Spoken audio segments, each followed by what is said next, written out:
the same that question I asked Richard really earlier, just how important these final 2 games to see if you can finish top Welsh region, maybe even make the playoffs? Yeah, so look, obviously there's that slight chance we can make the top 8. And obviously, the Welsh Shield, that's probably the most that we're looking after, to be honest now. We're aiming to get 5 points in each game. That's what we're looking to do, and then obviously the other games then that will take place is up to them. But we're just going to concentrate on ourselves, trying to, try to get 5 points in both games, and then see where we are. Edinburgh first, they've slipped a bit lately, they're 14th on the table. What do you think, what challenges are they going to pose? Yeah, so we know, we'll be looking at them this week. They've also got a good attacking threat, they like to keep the ball. So yeah, it's just trying to keep the ball for ourselves really. We know we got some good firepower as well. Obviously it's a 3G pitch up there as well, so like myself, it's nice to have a bit of dry foot underneath you. So yeah, it's going to be an interesting game from both sides, and we'll see how it goes. As an athlete, Luke, as a sprinter, do you like those surfaces? Yeah, I mean, on the foot it's nice. It's nice and dry. Good, especially like the stepper and stuff for guys, quite good. I suppose the forwards would probably say no, as it's a bit more unforgiving on the body when you land and fall, etc. But yeah, I don't mind them, to be honest. It's nice to have a fast pitch underneath you. How would you assess your season, Luke, personally and as a team? Yeah, not too bad. I think this is about my 16th game, so not too bad. There's always room for improvement with myself. Team, we probably, on the table, not where we want to be. But like I say, start of this season, I think we got about 2 draws, so very close margins there.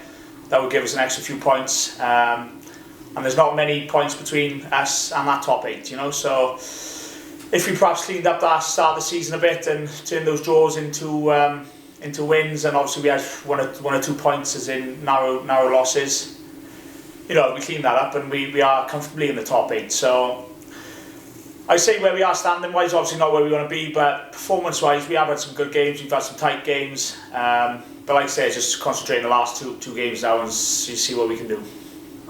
And just finally for me, Luke, we ask most players at the moment on these Zoom calls, your long-term future, how do you see that at the moment with yourself at the Ospreys? Yeah, obviously this is where I want to be. It's my home region and everything. I've been here for the past 5 years now. I like the way we're playing, I like the way the club's going. So yeah, this is where I want to be, and yeah, hopefully get there, to be honest. So just get another few years here. Okay, thanks, Luke. Good luck in the weekend. Cheers, mate. Thank you very much. Hi Luke, how are you? Yeah, good mate, thanks. Good. I asked the similar thing to Richard just now. I mean, obviously next season, because of the budgets going down and stuff, all the regions are going to have to rely a lot more maybe on some of the younger players. As a player, how excited have you been by some of the younger Ospreys guys, and are there any that's really caught your eye that you think, Christ, he's got a big future? Yeah, there's obviously young boys coming through, which is great, and they've had the chance this year to come through and show what they're doing. Especially Harry Deves, he's a good, promising player. He brings a little bit something different. He's got that edge about him. So yeah, he's a positive guy coming through. We've got a couple of youngsters in the backs as well coming through as well. So yeah, especially next year now, going into that next season, it's going to be a big chance for them to kind of step up. As before, they might have just had 1 or 2 opportunities throughout the season, where they're going to be having a lot more now, because obviously we've got the likes of the bigger names leaving us, etc. So yeah, we've got some promising young guys coming through. Yeah, as Yeston Hopkins and Fletcher in particular, obviously you play with him in the back three, seems to have gone quite well. Yeah, he's very good, to be honest. Exciting player, he loves the ball in hand. He likes a bit of a step and all that. So yeah, it's nice to have him back there. Also, Max Nagy as well. Kai Evans there. So they're all youngsters really. So yeah, it's good for them as well, battling it out and getting an opportunity. But yeah, he's shown some good promising stuff recently. Yeah, obviously, it's last couple of questions. Obviously, you need other results to go your way to make the playoffs. So is there I suppose you can only focus on winning the games, but do you think the playoffs is a step too far now? Or well, is it? I think it's 1% they've given us kind of thing. I suppose it's still a chance, isn't it? I suppose the big thing for us now is probably win the Shield. The Welsh Shield. And like I say, we're going into the games obviously to win. 5 points would be great out of both. If we can do that, we put ourselves in the best position for whatever happens then, whether that is a qualification for the top 8 or whether we get a Welsh Shield. So, you know, it's kind of in the back of the head kind of thing, but, you know, we've just got to win the games, get 5 points if we can, and that's the most we can do then. Yeah, you know, when you reflect on the European campaign, how obviously the refereeing decisions have gone your way, bounce the ball gone your way, you may well have beaten Saris, and how much do you enjoy the European campaign? Because it did prove what could be achieved if the regions were sort of supported properly, because you beat the French and English champions away at the moment at the end of the day. Yeah, you know, I think it's definitely gone to show that we can, you know, battle against the best kind of thing.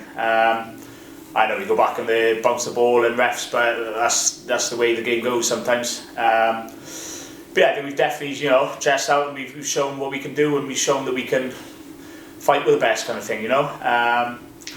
And yeah, probably when we played Montpellier out there, you know, that was a turning point in our season as well. Like I say, spoke to Gareth earlier and said, like, a couple of, you know, didn't really go our way start of the season, maybe a couple of narrow losses.